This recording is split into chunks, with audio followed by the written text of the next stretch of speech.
And good evening and welcome to the Monday night edition of The People Show with your host and facilitator, Mark Wallace. Thank you all for tuning in to the program tonight. I hope that we have a great big audience tonight. If not, those of you who pay attention and or at least view and watch in, I certainly look forward to exchanging with you tonight.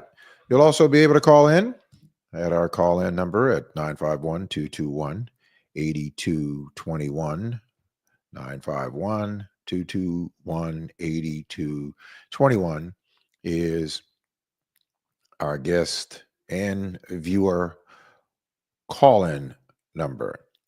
A lot of things on the docket that we're going to be talking about tonight. One of the things that you saw if you watched the lead up is that we're going to be talking about blacks in media and blacks in media. And I was on a panel this weekend at the Cold Breakfast Coalition of African American Leaders with the president and chair, Craig Wimberly, who had a host of accomplished journalist. I am not a trained journalist, so I want to make that clear that I am not a trained journalist. And so we had this discussion about blacks in media and the relevance of that. And so it was a very good I think it was a very, very good conversation that that we had, and talked about some important things. But we're going to have to continue to talk about those. And of course, we're going to be talking about the Thug in Chief and his joint session address that's coming up tomorrow night. It's not called the State of the Union because right after the election, they don't call it the State of the Union. So they call it a joint address to the Congress. Right. It's immediately following the election. So next year, it will be called the State of the Union because the president will have been in office for a full year and will be able to give his version or report of what the State of the Union looks like. But I want to talk about this. I want to get into this, delve into this, because we're going to be talking about quite a few things tonight. But I want to talk about this whole thing about blacks in the media, black-owned media, and the importance of why that matters, or if you think it matters. And of course, let me just say right off, it does matter. It matters a great deal that we support black media, and that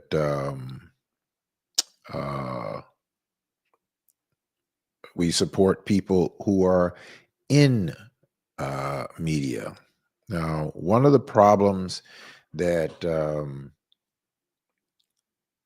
that I see that we have is that there's been a lot of people upset about Joy Reid being taken off of MSNBC and being cut there on MSNBC, and whether we think that it might have some racial bias or certainly some tentacles of that as a part of that decision, or whether or not it was influenced by the presidential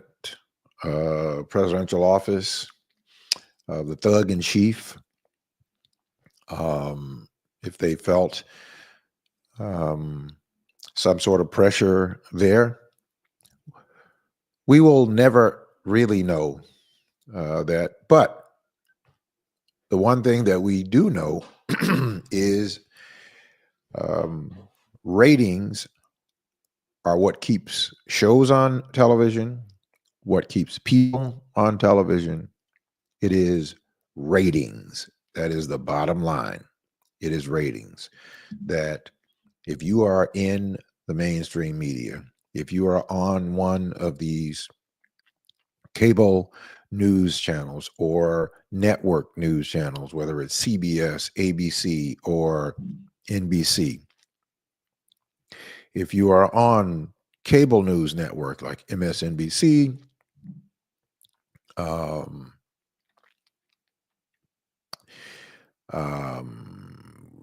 Fox, CNN, any of those, the bottom line is ratings. Now, I said when we were in the meeting that if people are upset, and rightfully so, I'm not dismissing that, and I'm sad to see her go because I used to listen to her. I don't have cable, but I have Sirius XM, so I listen to MSNBC in my car, on my phone, on my devices all the time. When I'm in my car, I listen to MSNBC, I listen to CNN, and I try to swallow a little bit of Fox, but I can't take much of it, so I don't listen too much to Fox because they are not having serious conversation for the most part. But the big complaint that I have, and that we have to have a better understanding, is that if we want to keep people like Joy Reid or Lester Holt or anybody in media, mainstream media, keep them on the air, we have to watch their programs. We have to tune in to their program. Most people have cable. I don't. Most people have cable. And so if we're really concerned about Black people and making sure that we have Black representation in these spaces in the media, which we do need to have, because we need to have somebody there that is reporting on the facts and the figures of what is happening in our spaces from our perspective. You have to have somebody who can speak to issues that are happening based on our perspective, or certainly from our lens, somebody who can identify with us, and that's largely people who come from us. And so since we do not have an overwhelming amount of Black people in these positions at ABC, NBC, CBS, Fox, CNN, MSN, all these other outlets, then when we have people like Don Lemon or Joy Reid, when we have those people on, we need to flood their shows the same way that we flood all the other stuff, Housewives and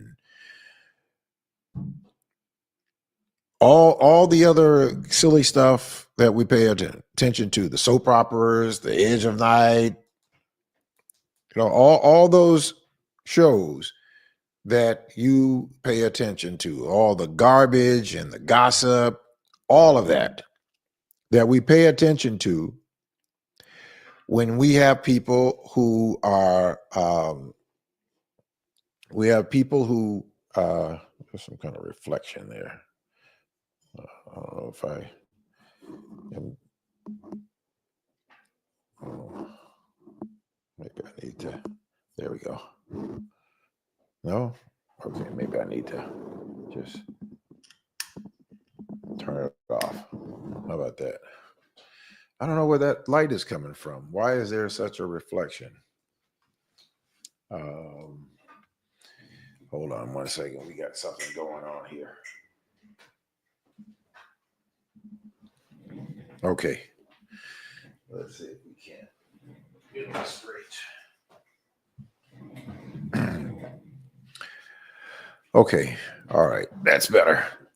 Anyway, so when we have these kinds of situations with people that we want to see on the air, we've got to be supporting them. We've got to turn the tube on. We've got to watch their programs. If we want to see those people on air and to keep them on air so that they can have the voice to be able to speak freely to the issues that are relative to our communities and to the issues that our communities face so that they can have the voice. That's why it's important for us to organize. It's the same thing. It's one person speaking, but if we have millions of us that is supporting that one person, millions of us watching their program, and they have these high, big ratings, even if the heads of those corporations, the heads of those outlets don't like women or don't like African American people, if they have top ratings, they're not going to get rid of them. They're not going to be canceling their shows because that's what it is about them. It's business with about them. And if they have top ratings, that means that they're able to get more advertisers in those at those slots, and they're able to get greater dollars in those slots. So that is why it is important. That's why it's important that we have to support. We have to support people in our community that certainly are in these spaces that we don't overwhelmingly get into.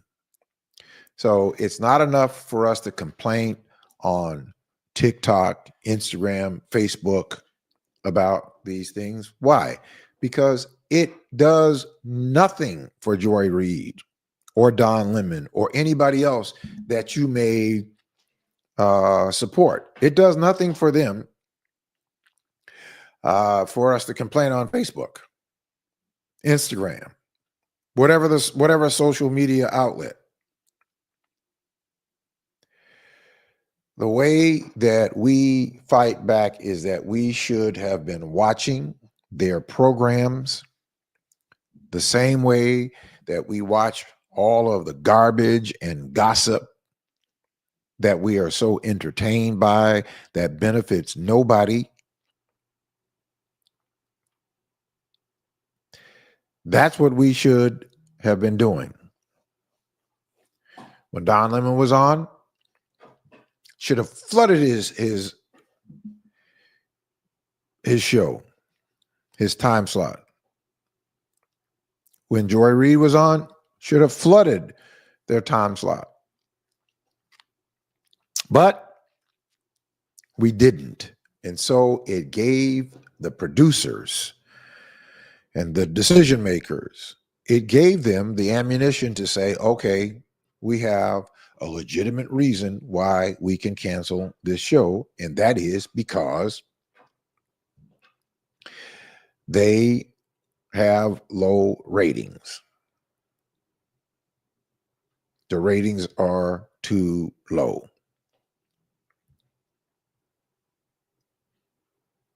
And we're losing revenue. We're losing advertisers. We can't get the dollars.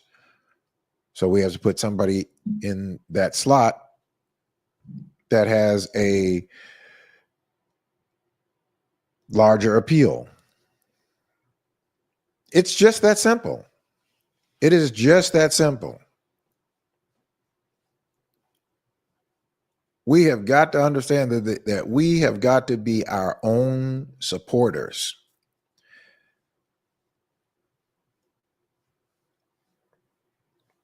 I told you about the story, and I remind you about the story that of a conversation that I had with a Jewish rabbi way back in 2000 in Louisville, Kentucky, at a National Baptist Congress where they had an interfaith discussion. And during the break, there was a Jewish rabbi. He and I were talking after a break, and we were considering or comparing notes about oppression and the two groups of oppressed people were the Jewish community, and of course, black people. And so we were making some comparative notes. And one of the things that he said to me was that Jewish people, because of their mere numbers, he said that we don't have the luxury of individualism. Individualism is a toxic cancer.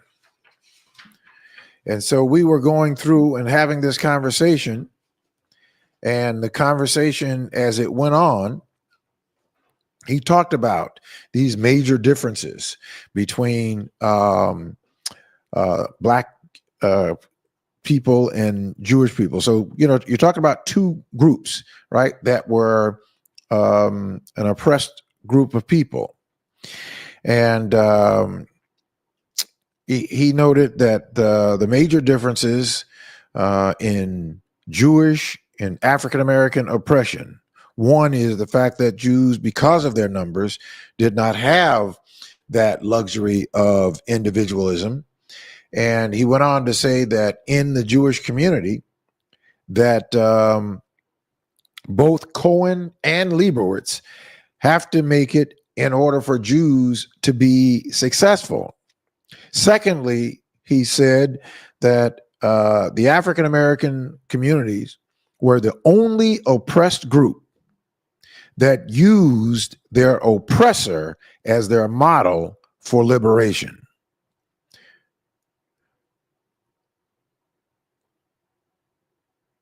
Let me say that again. He said that African Americans were the only oppressed group that used their oppressor as their model. In other words, we put on each other what we were oppressed by our oppressors. And then he said, thirdly, he said that our love for the enemy thwarts us in our struggle for liberation. He said that Jews do not love Hitler and are suspicious of most Germans. However, in reality, he says that it is not that African American people love whites. The truth is that we have this self-imposed hate where we're modeling the oppressor on ourselves and on each other. Why is that important? It's important for so many reasons. And I'm going to open the phone lines up so that you can chime in on the conversation. And if you want to get in on the conversation, you can call me at 951-221-8221, and you can get into this conversation. So, but we're talking about blacks in media, and we're talking about not only blacks in media or black-owned media, we're talking about people who are also working in media for white-owned corporations. Now, right here where this program is parked is black-owned.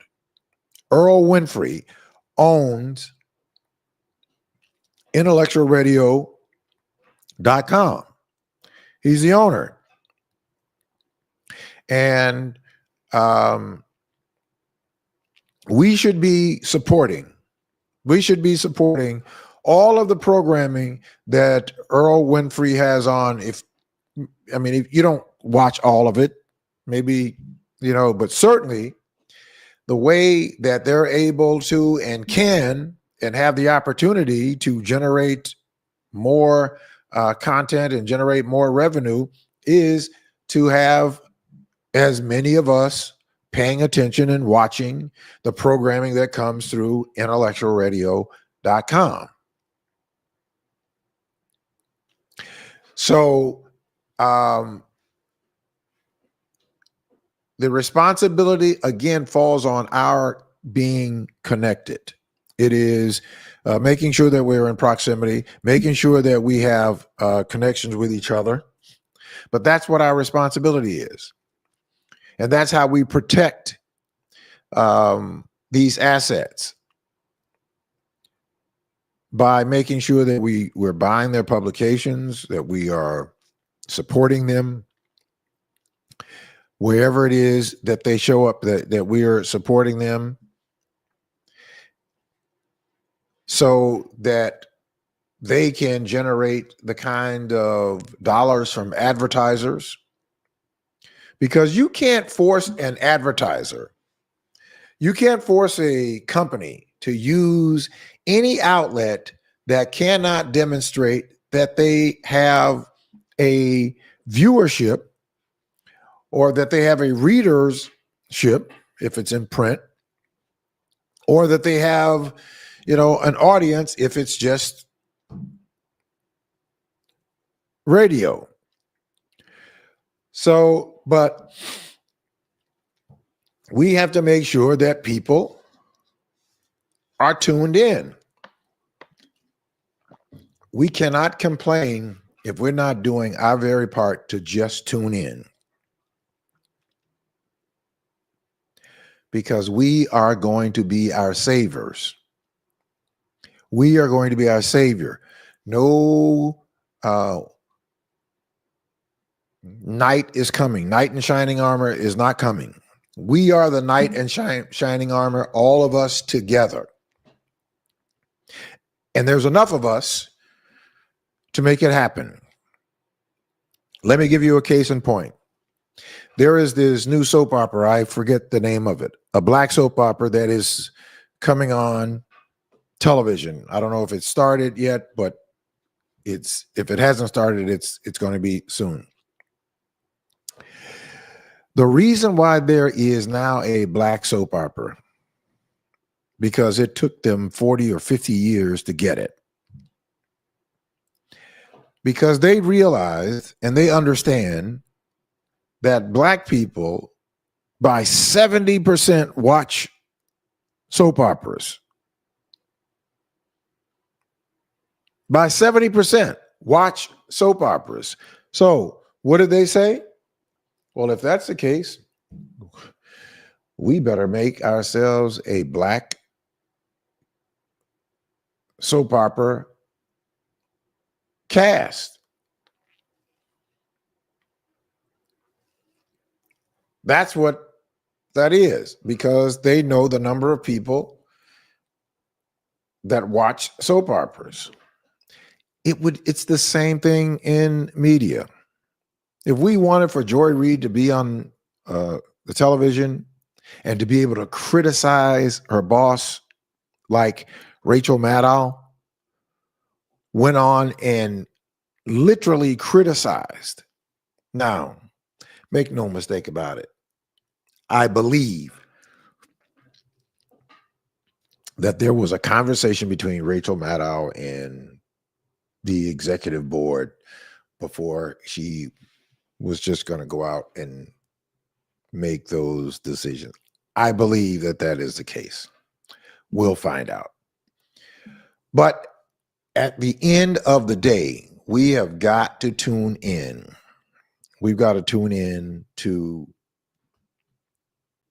those programs. So now let's talk a little bit about blacks who are in journalism or working for a CBS or an NBC or an MSNBC or a CNN. We have to keep up with the people who come from our communities. And if we have people who are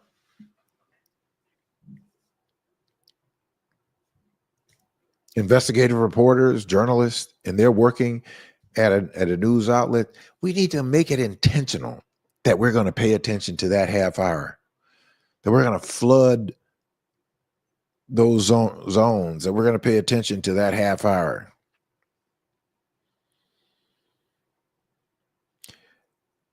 That is how it is that we keep people at the forefront, because they're in some very influential positions, because they can talk about subject matters, they can talk about issues.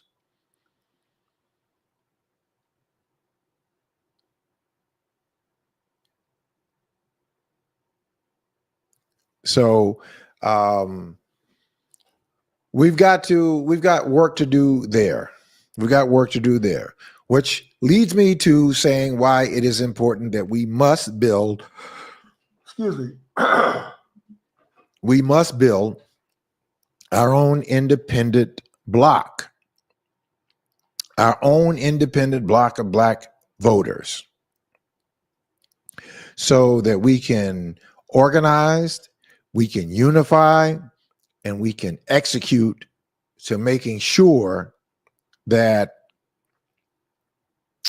the two remaining seniors on our block, this was in Miami, but making sure that people are okay. So going forward, that's what you have to do. You see a Black person on television and you're watching television, take a few minutes to just scroll over to that channel, watch them for a while. That's how we support. That's how we support our people. It has got to be up to us. It's not going to be up to anybody else. And we have the wherewithal. We have the numbers here in Chicago. There's more than 660,000 registered Black people in the city of Chicago, and another 150 to 180,000 that have aged in, that are eligible.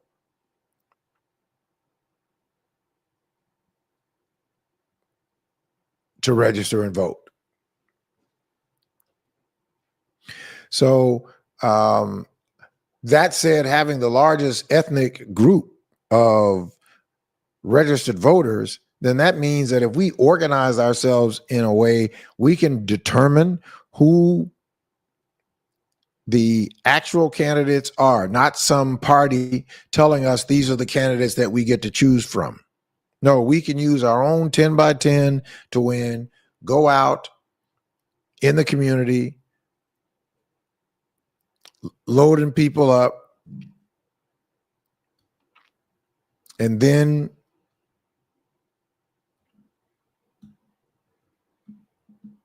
we watch out for each other. We watch out for each other. When we develop that kind of corporate agenda and attitude, we are unstoppable. We are unstoppable when we bring ourselves together. But what we have to do is institutionalize it so that we have this structure. 10 by 10 to win is the structure. It's the political action committee structure, so that we'll have a structure that will transcend time, all of us. But the structure is in place for the protection and the benefit of our communities.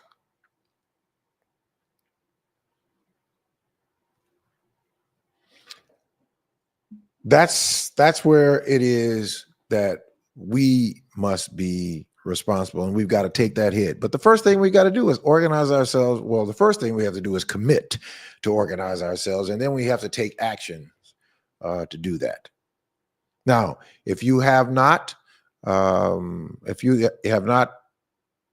a part of 10 by 10 to win, please text 10x10 to the number 855-909-1385 and get in the text alert so that you can receive the text messages on Thursday for the Thursday night Zoom meeting that we have, talking about organizing our own independent Black voice. So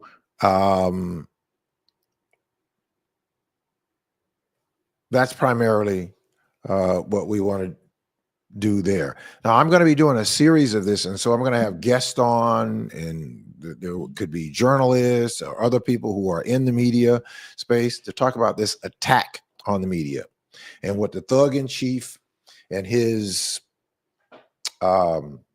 minions are, of the harm that they are trying to inflict on a society for whatever their personal gain is. One of them to be a strong man, but he's a rather weak man. So that to me is what you would call a bully. So, but again, for us to fight back on a local level here in the city or whatever village we live in, whatever suburb we live in, right here in Illinois, in the midst of everything, anybody running for a public office has got to come through Chicago. In other words, you cannot win a public office without getting an overwhelming number of votes from the state. Oh, I'm sorry, from the city of Chicago. Chicago drives most things politically here in the country or in the state.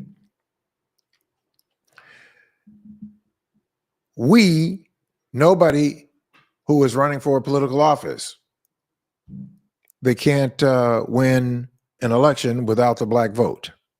We have the majority, but we're not organized. And so therefore, the majority that we have is so fractionized because we're not organized that they're able to pick us off a few at a time and give us some meaningless, worthless trinket. That's what happens when you get compromised. You get compromised. But now look, I worked and did a program which started out to be 1 day a week and turned into be 2 days, 3 days, 4 days, 5 days, 6 days. I never got paid a single dollar. And I'm pretty proud of that because not everybody can do that and not have to worry about compensation. Well, thankfully, I'm in a position where I can focus on the mission rather than just the money. So the mission has got to be what's in the forefront. So I do this for the sole purpose of advancing our communities. Period. There is no other reason, but it is to make sure that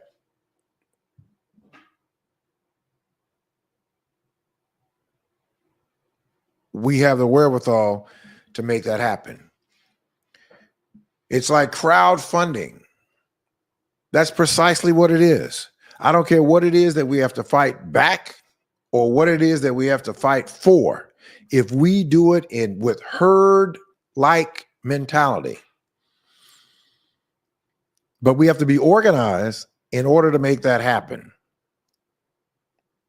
We have to be organized. So I said to you, I have not received $1 of compensation. And it's not anything I'm not bragging about it. And certainly I'm not saying that people who are in media and gets paid to doing media should not be getting paid. I'm not saying that at all. What I am saying is that if you're more focused on the money, you're going to miss the mission. The mission is more important than the money. So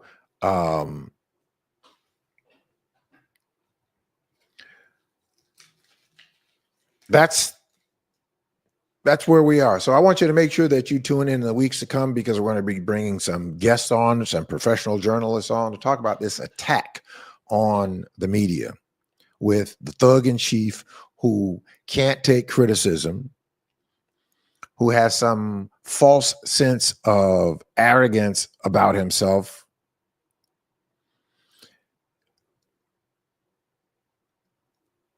So yeah, we won't be so overly concerned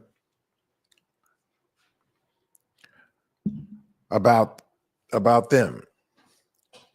But what we have to be concerned about is ourselves. We have to get like laser focused on what the goal is, on the why, who, what, and where, and when. So we have to get laser focused on making sure that we understand the power of organizing. The very power of organizing and being organized is because you will make the public servants, and that's what they are. See, when you call yourself a politician, that means you're over cutting deals, with somebody else. But when you are a public service, you are serving the public. And that's what you are, a public official, a public servant. So Stokely Carmichael put it this way. He says that no black person in this country makes any advancement solely based on his or her talent or worth. He says every individual advancement is based on mass struggle. We make no progress in this world without shedding our blood. Therefore, and brothers and sisters, your advancement and success does not belong to you. It belongs to the people. And not if you do not use your success or advancement for the benefit of your people. It is a betrayal of the people who shed their blood for you. This requires sacrifice. This requires commitment, that we have to sacrifice for those that are coming behind us, just like those who made the sacrifice for us to come behind them.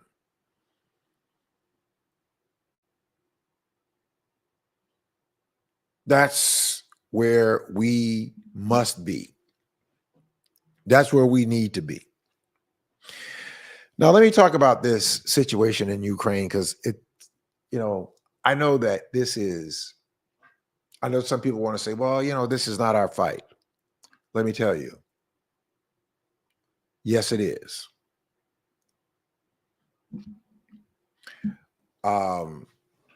You have people who are wondering, why are we supporting Ukraine? They're way over in Europe. Why are we supporting Ukraine? We're supporting Ukraine because of the agreement that was made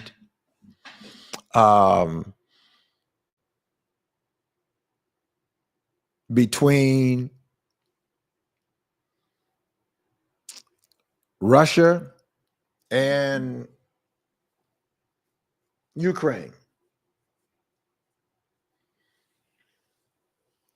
And of course, Russia broke it.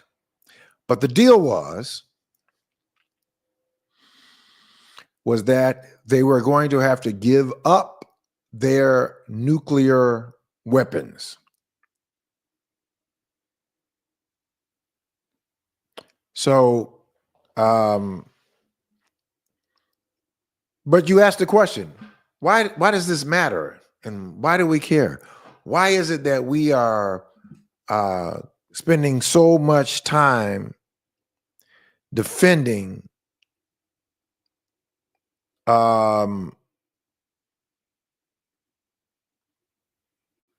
or really supporting Ukraine? because the United States cut a deal with Ukraine and trying to disarm the armament of nuclear warheads in other countries. And so the deal was cut between the United States and Ukraine that you give up your arsenal of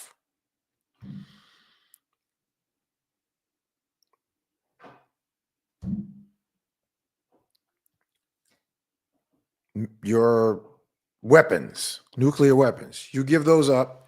The United States is going to be there to provide you with the kind of support if you are attacked. We're going to provide you with the kind of support. That is why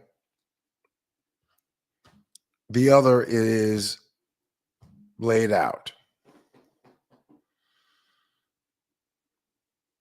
So,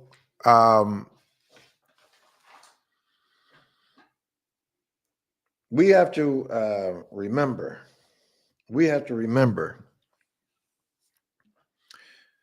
that we have to stop relying on quote unquote politicians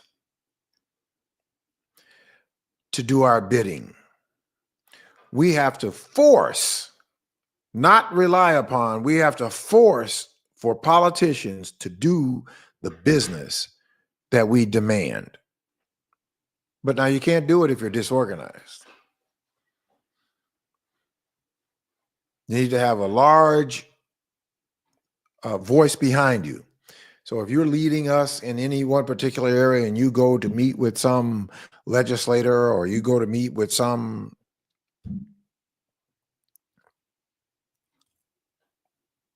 person on the team, if that's what you're going to do, okay. All I'm saying is that none of what I'm talking about flourishes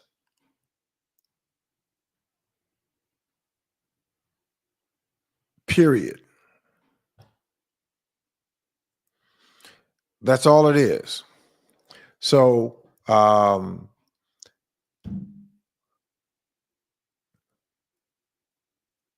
to be not politically correct, but to understand that the United States cut a deal with Ukraine, and now it seems like the United States wants to renege on the deal that it cut with the United States, at least under the Dog E and the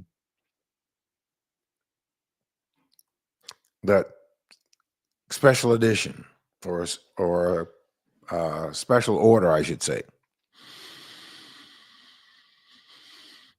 But that's it.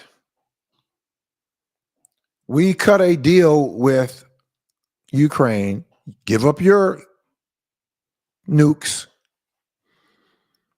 and we will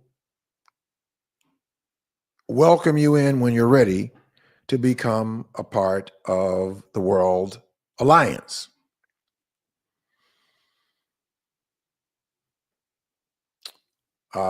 So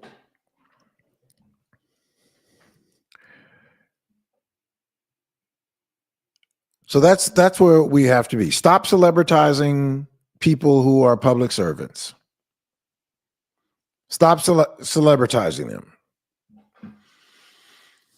And you can get your own ID wherever you desire to put it. So some other things that are happening. I read a story where Robert F. Kennedy, who is the health secretary, has vowed to allow for and in encouraging people to get the vaccine shot.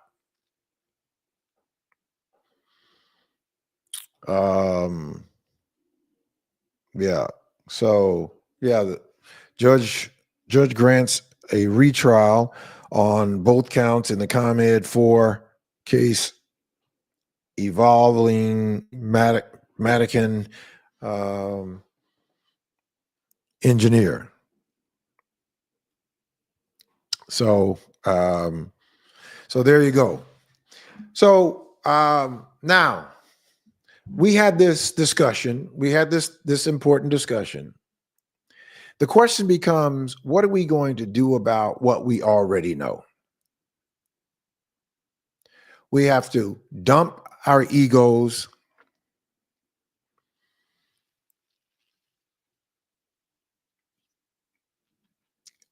And then we got to make sure that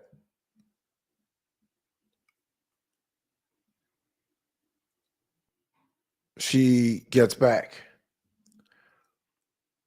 All right. So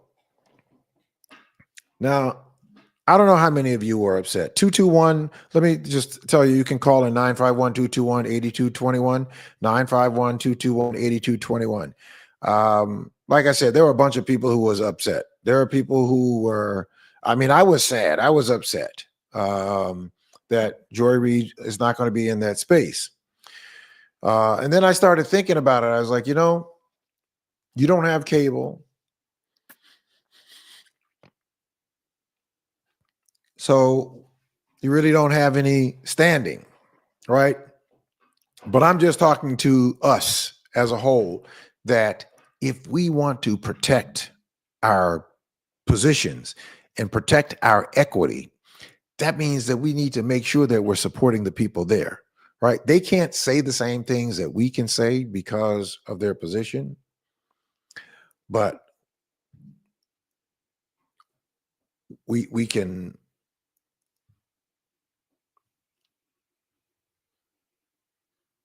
definitely do a little damage. Definitely do that. So what I want to ask for everybody to do, if you have not, and you believe that if we coalesce and we coalesce a large enough group that we can win, and I guarantee you that we can win. There is no time where we have fought and we did not win. It may have taken a while.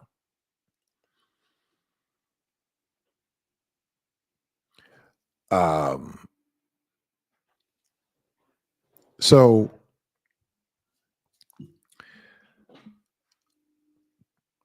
that's largely what it's going to take, but we've got to organize ourselves together. We've got to be willing to sacrifice. And when I use the term sacrifice, that means that, you know, sometimes you're in your nice comfortable space and you don't feel like going to a meeting, or you don't feel like getting on a Zoom. You have to say to yourself, I care about what's going on in my community, and I want to be a part of the solution. And I want for you to be a part of the solution. Now, you might say that we put our trust in these people and we vote for them, we support them, but yet we don't really get anything back from them.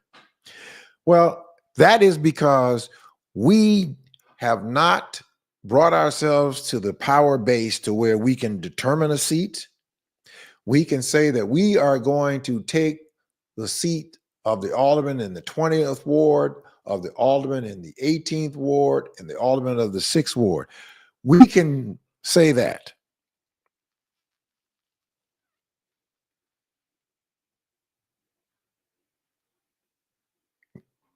We can say that. All right. So, but you got to do it in numbers. You got to do it in numbers. If somebody's leading us in education, and I saw the gentleman on Saturday, Gerald Morrow, and we said that we would like for him to be our chairperson of education. Now, if Brother Morrow is our chief financial officer for schools, he might be back. So, and if they're speaking on our behalf, the people need to know that just because they're speaking to that individual, that there are thousands upon thousands that are together.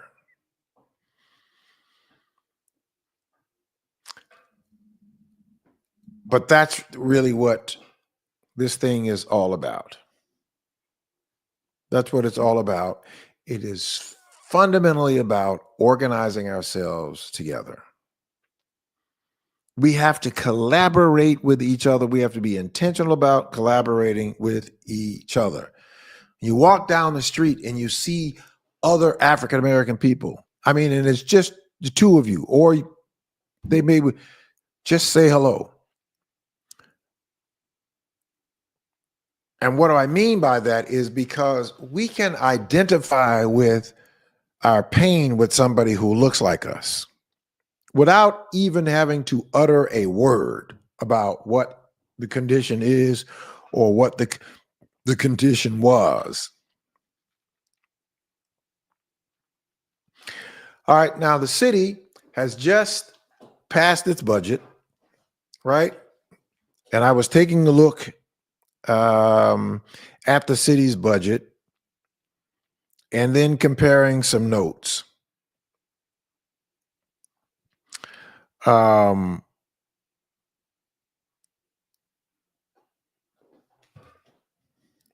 So what the city did was in the mayor, Brandon Johnson, in October of 2024,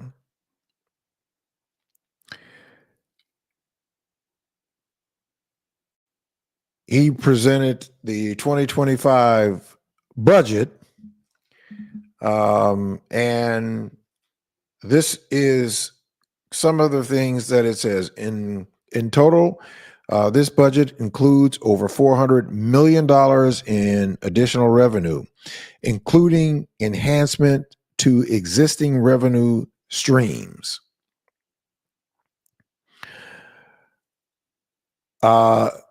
Though leadership of the city's corporation council, really it's elected officials, we are cracking down on the scofflaws and corporations, who the city owes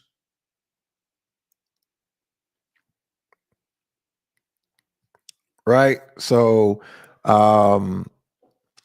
it says that through the leadership of the city council's the corporation council, we are cracking down on the so-called scofflaws, corporations that owe the city money. What that really means is scofflaws are, let's say you're applying for a permit with the city of Chicago, or you have to get some sort of state ID, and they tell you that you have to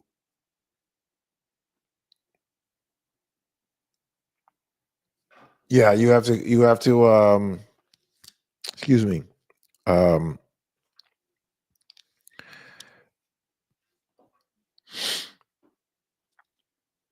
go through the corporation council. So in other words, they're cracking down on it. So if you owe tickets, you got to pay them. Otherwise, they're going to impound your cars, and then that's going to be more additional money. And we're finding out that many of those people that get their cars towed, they're towing their cars inside of another lot.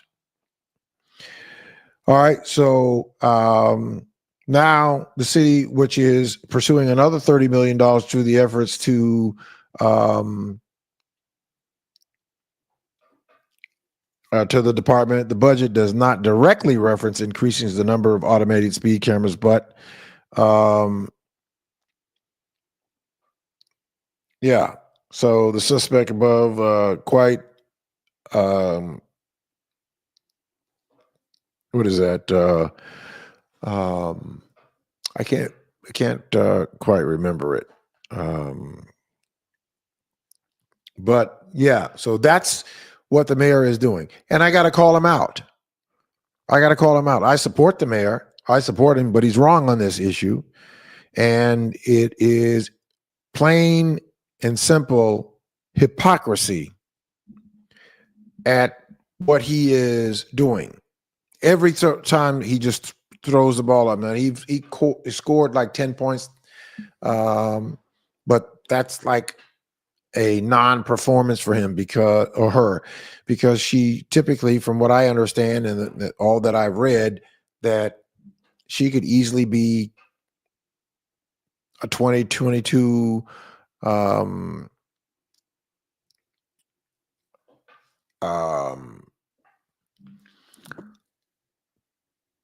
was thinking about my vision. Yeah, so there's that. So understand that when you're about to, I guess, concede on on Ukraine, we cut a deal with them in Budapest, tolling and saying that if you get rid of your arsenal, if you get rid of your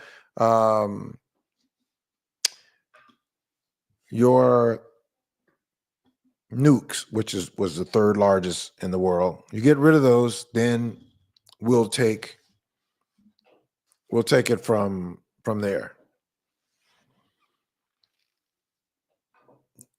Right? So at any rate, now we're going to be going off the air. We're going to be going off the air a little bit early tonight. So I just wanted to, and I forgot to mention that to Earl. So we're going to be going off a little bit early tonight. Because I do have a scheduling commitment that I have to do, and I have to couldn't get out of it. All right. So now I want to ask everybody that's online. If you have not come to a 10 by 10 to win meeting, please come to just this one. Come to on Thursday night and hear the presentation. Hear what it is, what our objectives are. And corporately, not individual, because we have no individual objectives. Everything we do is done corporately. And so the more people that we could have with us, the more of the landscape that we could cover in the districts where the people who represent us, right? Because we have 22 state representatives. We have 10 state senators. We have 4 United States Congress people. We have 20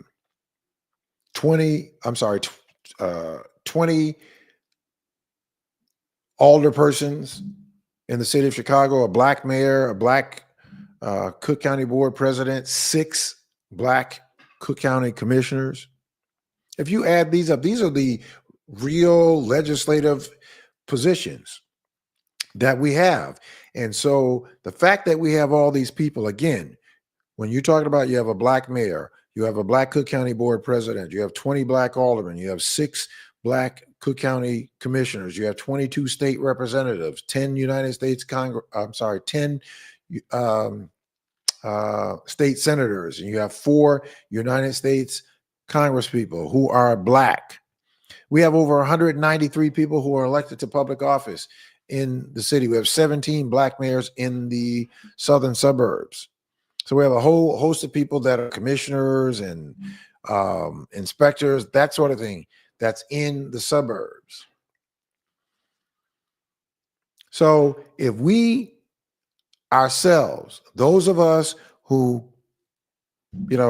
collaborate on this program, and those who tune in to this program, if we move ourselves into action so that we can put the kinds of pressure where they need to be put, no matter where they are, even before we do an election, that we have to be able to put people and we have to keep people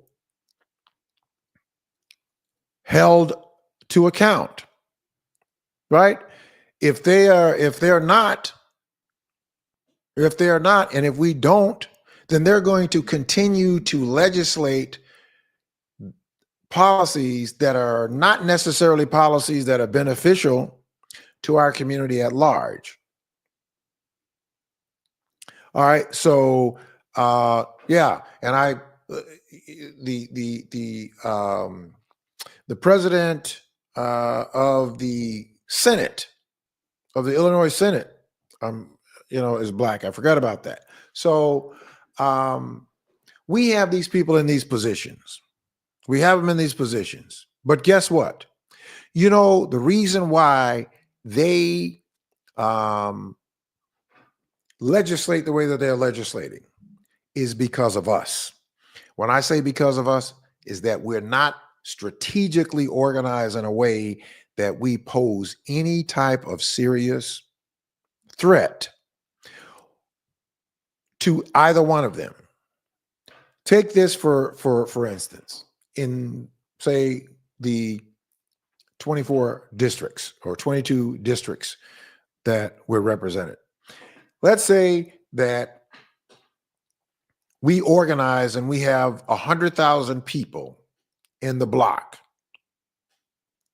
100,000 people in the independent voting block. Now, the way that the block works, for those of you who have not had it, the way that the block works, is that we build our own independent block, and it functions just like a union. So I organized this back in 2017 or 18. And it's not Mark's Club's house. What it is that we're building our own political action committee so that we function just like a union. Now, we have people in the block. We come together, we determine what are the issues of overarching issues that are important between education and economics. Then we have to develop committees, and people have to work on those committees, whether you're working in economics or if you're working in education, if you're an environmentalist, or if you're a person in a trade, whatever those issues are, housing, whatever. And so we set up those commissions, we set up those committees, and we have people in those committees that are doing the research and the advocacy in those areas. And let's say we have 100,000 people in the block, and one of the commissions are going to go and speak to somebody at the General Assembly level, or a state senator, or somebody who is a state representative, right? Guess what happens? That representative is not going to take the person who comes to them for granted, because they know that that person is a part of a larger body. That's how it works. It's not magic. It's not magic. It's not throwing any tea leaves or any of that sort of stuff. It's just using what we have to our advantage. And we never have done it. We have never, ever done it before. For those of you who just joined, Stokely Carmichael, his words: no black person in this country makes any advancement solely based on his or her talent or worth.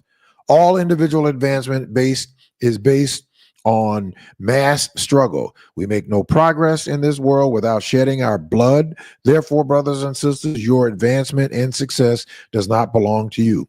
It belongs to the people. And if you do not use your success or advancement for the benefit of your people, it is a betrayal of the people who shed their blood for you. The bottom line is we have to have a committed, shared sacrifice. We can forget the ideology or the idea of making mass improvements if we are not willing to put ourselves in a position so that we could have massive input and influence on any elected official, period. Period. But if we continue to operate in these silos, which I call individualism, if we continue to operate that way, we are not going to build successful, thriving communities. Now, don't get me wrong. We're going to always have some people who are doing well individually. Individually, I'm doing well, right? That's why I could be on WVON for over 10 years and never have to take a dollar. I never got paid a single dollar from WVON. I don't get paid a single dollar for doing this. I actually pay for the expenses to do this. Why? Because the mission is more important than the money. Now, I'm not saying that the people who work in media should not be paid. What I'm simply saying is that we have to have the commitment, all of us, at some level, to be sacrificial. So if we built our own independence, our own independent voice, our own independent voting bloc, that gives us significant weight, not just locally, not just at the state level, but on a national level. And that gives us that kind of independence because there has never been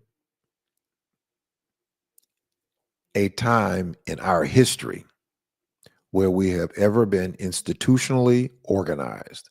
It has never happened. And I know that when I say that, and when you hear that, it makes you scratch your head to say, wait a minute, weren't we organized in the civil rights movement? No, we were not. We mobilized, but we did not institutionalize a base. And I'm just talking about a base of voters, not for anybody's particular organization, not the NAACP, not Rainbow Push, not National Action Network. I'm talking about all of this is based on the voters. The voters have the voice and the voters have the vote. We make the determination. And so rather than the Democratic Party, which is the party that we largely work with, that's why we are an independent Black Democratic voting bloc, so that we will be in a position to infiltrate the Democratic Party, get the Democratic Party fixed in the places that it's seriously broken, and there are some serious problems within the Democratic Party. But you don't throw out the baby with the bathwater, and you don't completely abandon the system. What you do is you make the system better.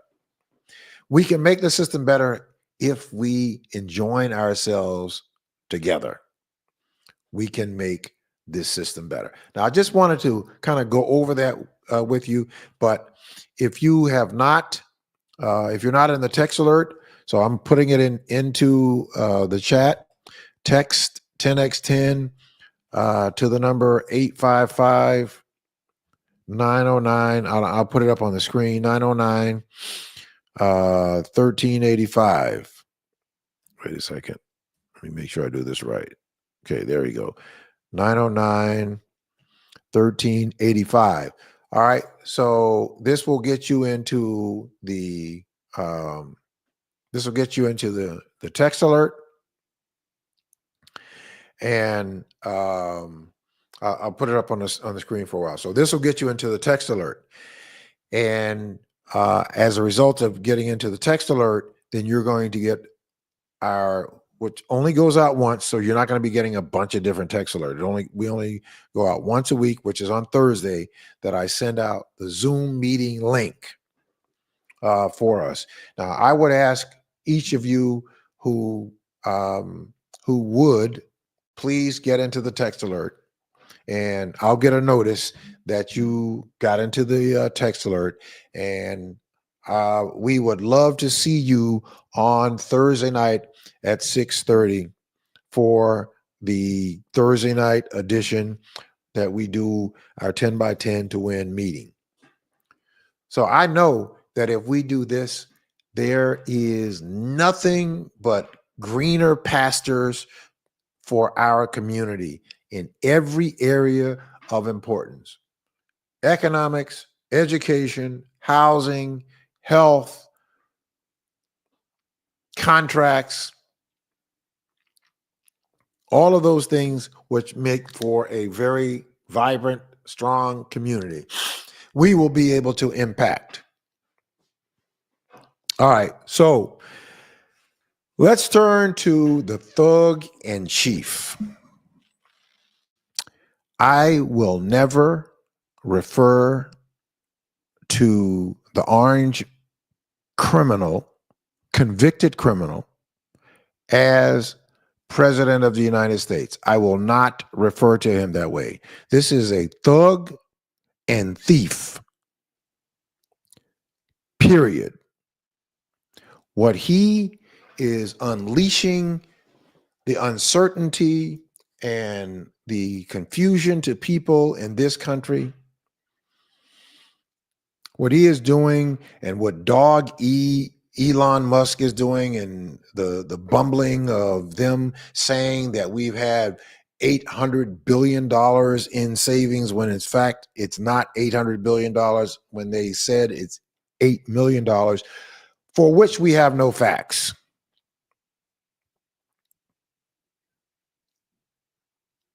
So they continue to scare people. They continue to do this completely unhinged, cruel, mean, dumbing down and diminishing of our democratic process, of so-called efficientizing our government. They're not efficientizing our government. Please do not allow for yourself to misunderstand what is happening here. What is happening here is they are setting up, attempting to set up, so that they can cut back on services and essential services that poor people and working people and people who live day to day, who live in nursing facilities, who need that Social Security check, to get them by every month. Not looking to be rich, just looking to have the basic needs. And to have someone as incompetent as both of them are governmentally, and two people who are just completely have no conscience, no character for the decisions that they make. I don't want you to be misled. I just don't. I don't want anybody to misled. I understand frustration. But and the frustration that many of us have with the Democratic Party. But as I said before, you don't throw the baby out with the bathwater. We got problems with the Democratic Party. Then what we must do is organize ourselves together so that we can be in a position to influence and impact the Democratic Party to take it over so that it functions along the values that we know that it can and should function.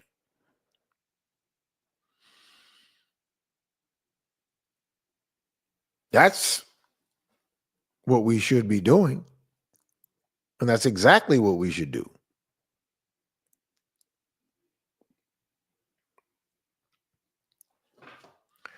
So let's build our own independent voice. Text 10x10 to the number 855-909-1385. You can give me a call at 951-221-8221 if you want to chime in on any things that I have talked about tonight. And again, tomorrow we're going to be hearing the thug in chief, which is going to be very hard to Very hard to watch because I'm sure that there is a wager that's going on. They're going to add wagering how many lies will he tell in the his joint address before Congress tomorrow night. I can't begin to tell you. Now, there are some people who have criticized me and said that I should be, quote unquote, supporting our president. Well, let me speak to that.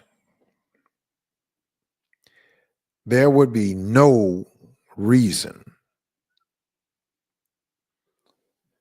for me to compromise or to change anything that I say about the person who occupies 1600 Pennsylvania Avenue.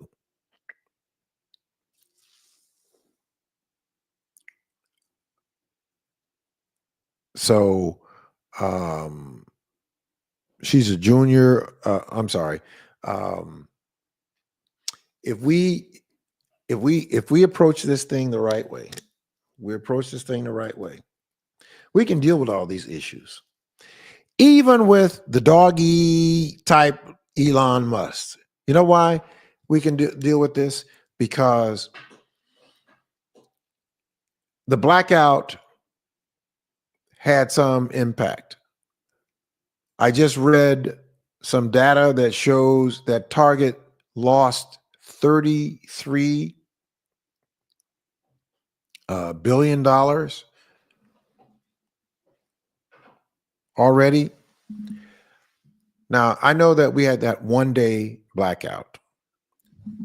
I'm hoping that we will target a company, one company, that we will target one company and do not shop at that company for a month. Whether it be Target, whatever, whoever, whatever company. And we encourage Black people all over the diaspora, all over the country, do not shop at Target. Go to Kruger's or wherever, but don't shop at Target for one solid month. Or let's not shop at Target at all until it changes its policy to include diversity, equity, and influence. The other thing that I learned on the panel yesterday is one of the, I think it was Octiba, who is the program director for WVON. He said something like, I'm going to use the term, don't let them off the hook by using the initial. But when you use the term, it carries more weight.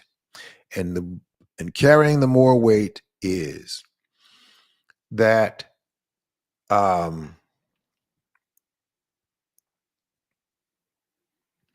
when you say diversity, equity, and inclusion, diversity, equity, and inclusion, diversity, equity, and inclusion. When you say the words, then it heaps coals on the people who are trying to use it, like the orange person, as a code for Black and as a code for people who are already somewhat off.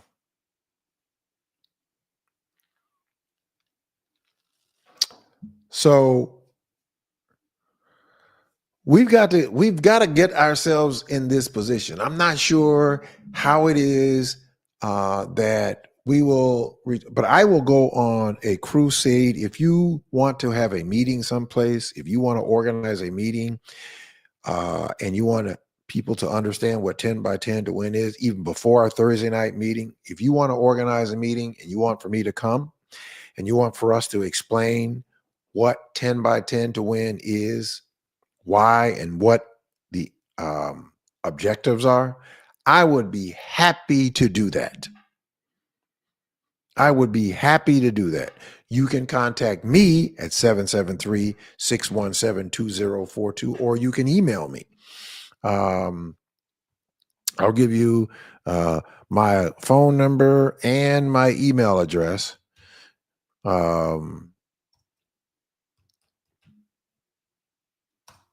Okay, so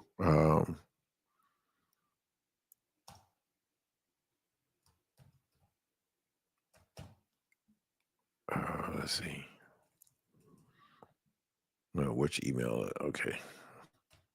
All right, so I'm going to put it Mark at 10 by 10 to win .org. All right. All right. So if you need to get in contact with me, there's my numbers that you can get in contact with me. If you want to have a meeting, if you want to bring a small group of people together, young people, we need to corral young people together. We talk about this all the time. We have these meetings, and you look around the room, and everybody in the room is 50 plus. Nothing wrong with that. I'm 64. But we have got to get young people involved. We've got to get them excited. So if you want to have a meeting, if you want me to come and do a presentation about what 10 by 10 to win is and how we use that tool to impact the conditions of our communities from education to economics, I'm more than willing to do that. Because I think the season and the opportunity is right now. Right now. All right. So Brandon Johnson and the city council voted last week to add an additional 50 speed cameras to the city that will bring the speed cameras to more than we'll have now 212 speed cameras. So we have 162, and they want to bring 50 more.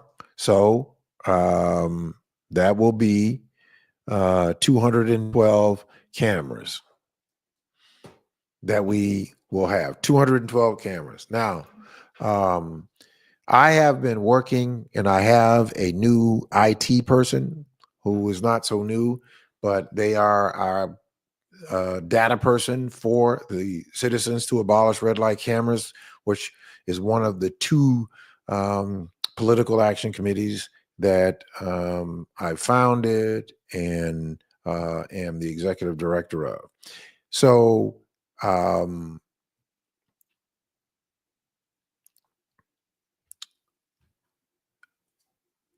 so we're going to have these cameras out, but we are also going to be coming out in the very near future with some information about this system that is going to blow your mind, because we found out some things about this system based on the information that we got directly from the city of Chicago. It's in their own information. It's in their own information that shows some eye-opening issues that we may end up in another class action lawsuit, possibly. So we're going to be doing sitting down with CBS 2 tomorrow, and I'll be sitting down with WLS with Jason Knowles on, I believe it is the 12th, that I'll be sitting down with him. We've discovered this information. We have been studying it ad nauseum for the last several months because it is a lot, and we have been having challenges in getting the information that we want, and we're going to have to go to federal court to get one of the others.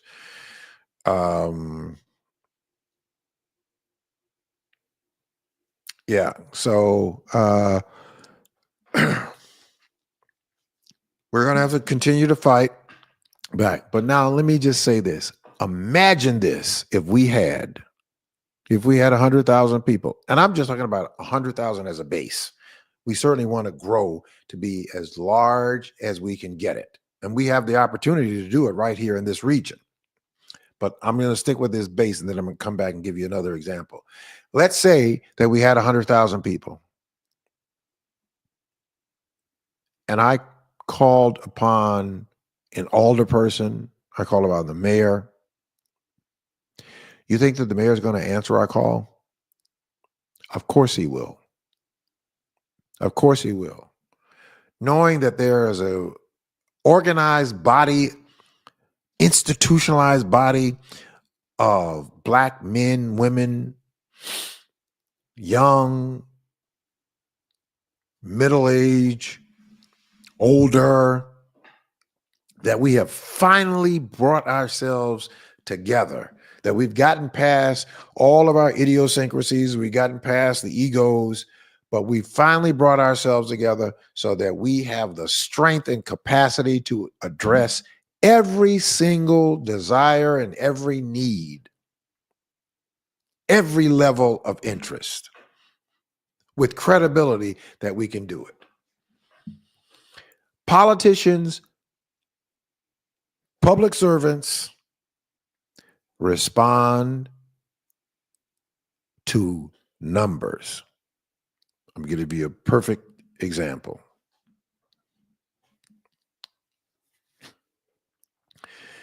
I called Will Hall just as a test, who's the alderman of the 6th Ward.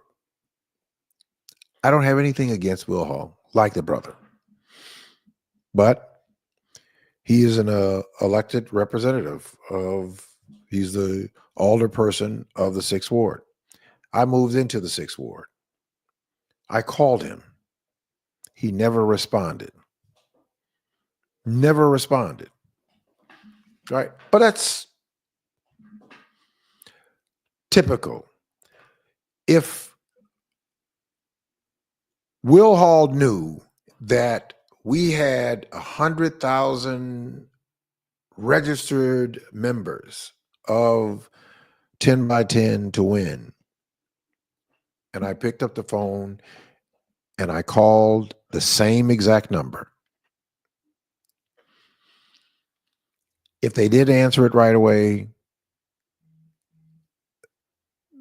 they would be calling back very shortly. They would not ignore the call. Why? 100,000 people, which means that maybe 10,000 of them are from the 6th Ward that will be casting a ballot in the next election. And we may have decided that we've selected another person that we are supporting to get elected to that seat. Let me tell you the enormous power available to us, that's available to us. In the city of Chicago, we FOIA'd all of the registered voters, and we discovered that there are more than 662 registered Black people in Chicago now, to date, in Chicago. In the diaspora of the county, which includes Chicago, we have more than 1.7 million registered Black voters.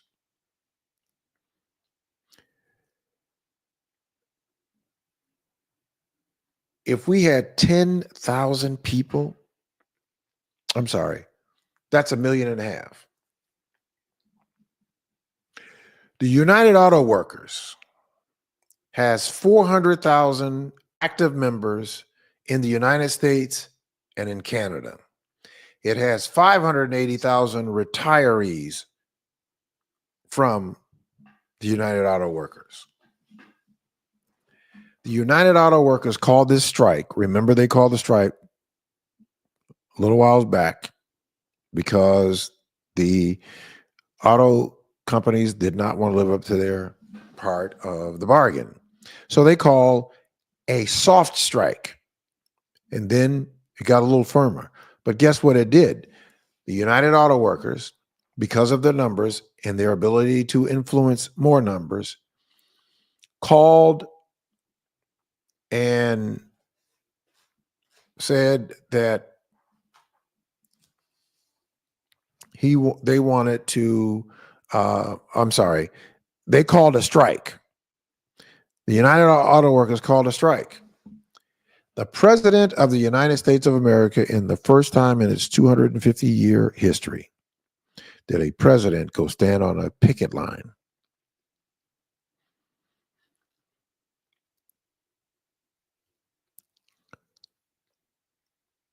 $400,000 active, 580,000 retirees. So 580, 400, that means 1 million.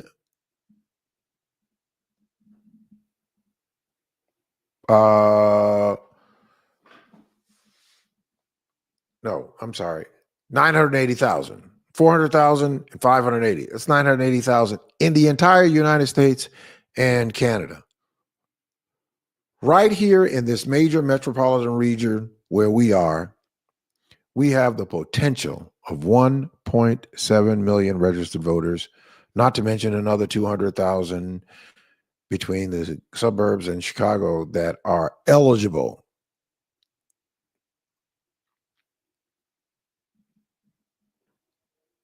Right here in Chicago and Cook County.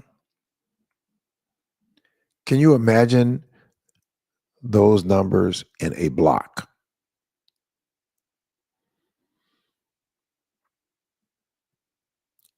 You would basically rule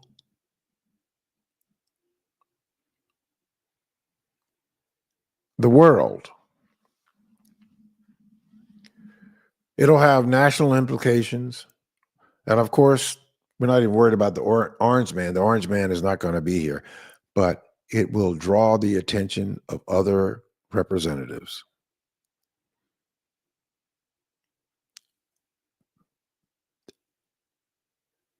Absolutely will draw that kind of attention. Now, this is not about an ego for any of us.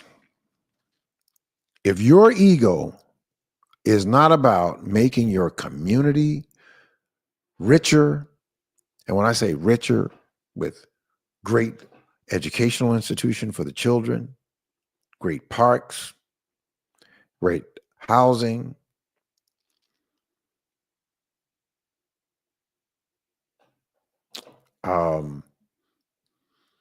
all of those things.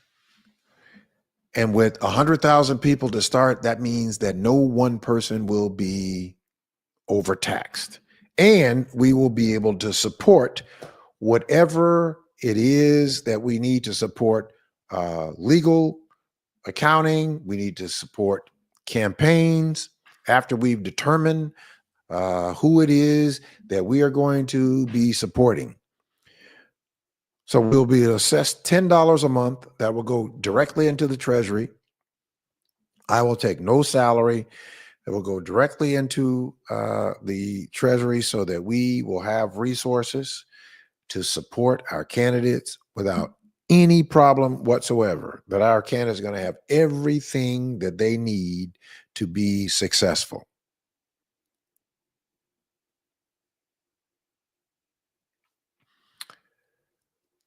With that kind of power, we could turn Illinois upside down. Turn it upside down. And as a community, of Black people, we've never made the effort to institutionalize our own independence politically so that we can address public policies and those resolutions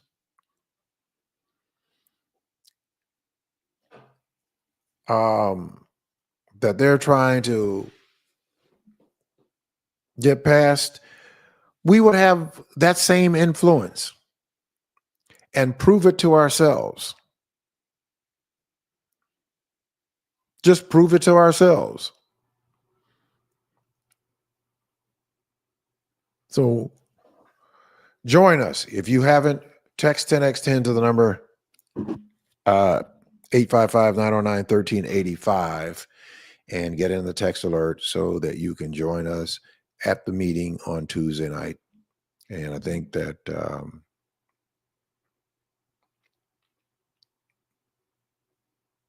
you can I think you can understand it. So look, we're going to close out here early tonight because I have to get to a meeting.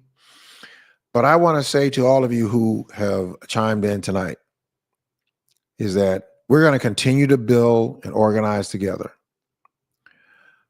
This platform is that I want to make sure that I bring you information. Tonight was more about talking about these situations, and these are situations that we have to talk about, and we have to understand them in context so that we can address them and do something about them.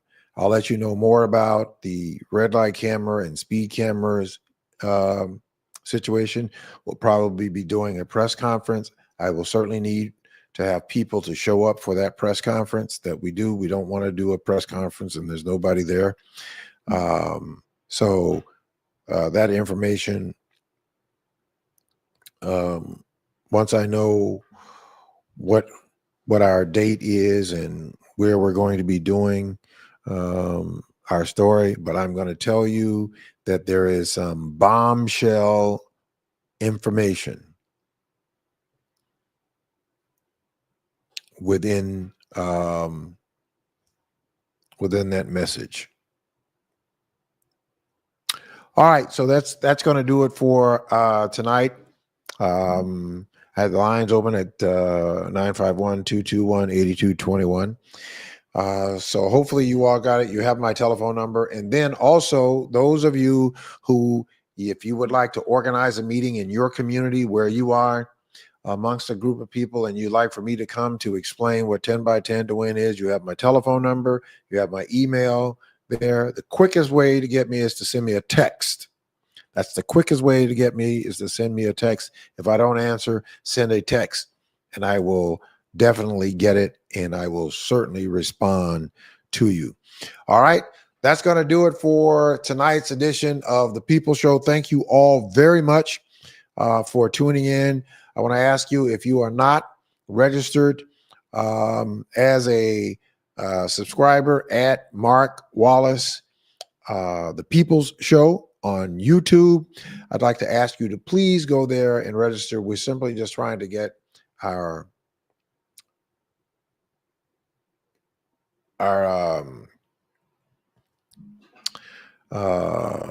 gosh, I'm losing my, our viewers. We're trying to get our registered viewers up in the page.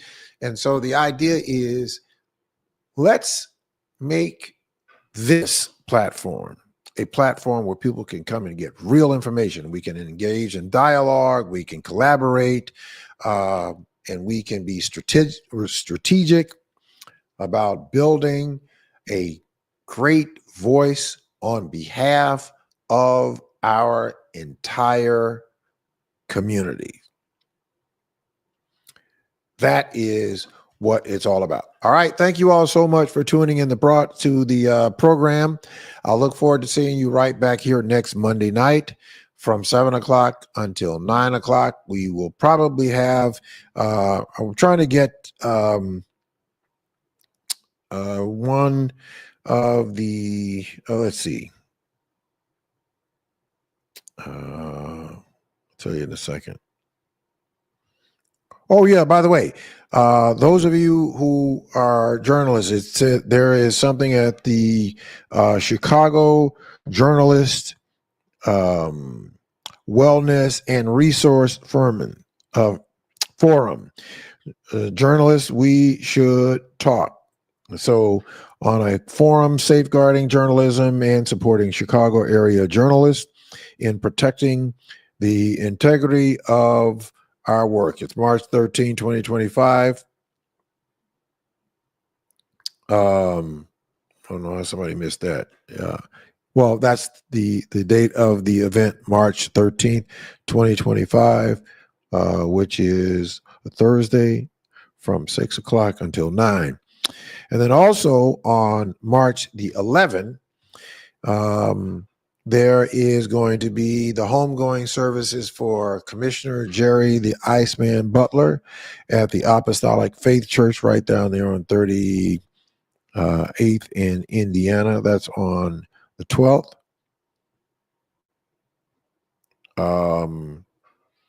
And so that information, we'll get that information for you. So that's going to be on next week. Well, hold on a second. Let me see. I better get it for you now before we go. So those who may not know Jerry Butler's services. All right. So there will be a public memorial service, which will be held on March the 12th at 1 o'clock at Apostolic Faith Church. And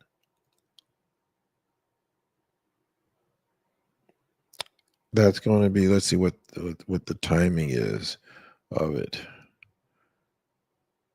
At 1 o'clock. So March the 12th at 1 o'clock at the Apostolic Faith Church. That is Bishop Horace Mann, who is the pastor there. All right. So I'm going to look forward to seeing you because I'll be there. Jerry Butler.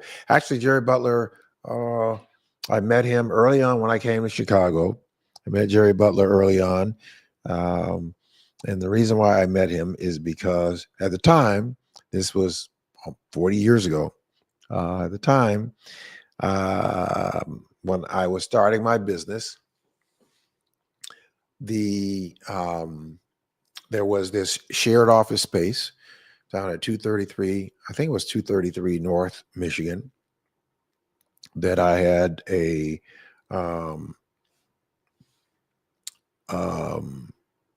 bought a mailbox there, or rented one, and the young lady who was the receptionist at the time, the receptionist administrator at the time, I got to know her, and we started, I guess you can say we started dating. And she happens to be the niece of Jerry Butler, so I had a chance to go and meet him.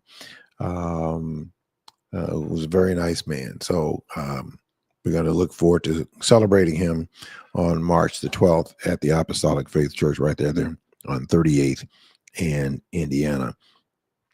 At 1 o'clock is pre-past. And then the service is at 1 o'clock and the pre-past is at noon. All right. So make sure you make your plans accordingly. And I hope that we got all that information out. All right. So I'm going to look forward to you all. If you all are already in the text alert, if not, please join the text alert so that we can have you to be a part of the meetings on Thursday. Let's get some young people involved and get them excited about this. And then we can expand this tent so that we can normalize our communities with the right decision. All right. All right. So that's going to be it for this Monday night's edition of The People Show on intellectualradio.com. We certainly thank Earl Winfrey for this platform every Monday night on intellectualradio.com and iHeartRadio. You also can tune in to The People Show with Mark Wallace Facebook. We also can tune in to Mark Wallace, The People Show on YouTube. There you'll be able to get us and play us back. Please like and share the broadcast or the podcast. All right. Thank you all so much. Have a great night. Be safe.